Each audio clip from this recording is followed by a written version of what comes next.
Hello বন্ধুরা, আজকে দেখতে পাচ্ছ আলু বের করে রেখেছি ভাতের থেকে, জানি না কি বানাবো। আর এখানে ভাজছি পেঁয়াজ আদা রসুন দিয়ে ভাজা হচ্ছে। আর এখানে আছে লঙ্কা ভাজা, আর এটা ভাত আছে। আর এটা গুলছি আমি বেসন।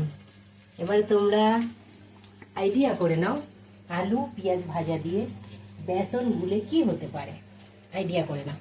তারপর আমি নেক্সট ভিডিওতে আসছি। যেটা হ্যালো বন্ধুরা, দেখতে পাচ্ছ এবার আমি এটা আলুর টিকলিটাকে নিয়ে কি বানাচ্ছি, এটাকে দিয়ে বুঝতেই পারবে একটু পরে, দাঁড়াও। এই দেখো হো গিয়া, বাস এখানে আসো, এখানে হয়ে গেছে। আপনারা দেখতে থাকুন। হ্যাঁ, এই যে আমার হাতের জাদু, দেখতেই পাচ্ছ খেতে কত যে খাস্তা হবে, তো আপনাদের কি বলে বোঝাবো। এই দেখুন মজমচে খাস্তা, আহা আহা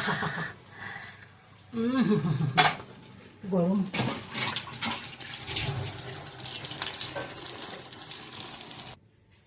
তো চলো বন্ধুরা, এটা আমাদের আলু মাখা, এটা ভাতেও খেতে পারবো। আর চপ অলরেডি হয়ে গেছে, আমরা তিনজনে। এই দেখো লঙ্কার চপ বানিয়েছি, এই যে লঙ্কার চপ ভাতের সাথে খাবো আমি আর মেয়ে। আর ছোটো মেয়ে তো খাবে না, ছোটো মেয়ে যে চপ খাবে।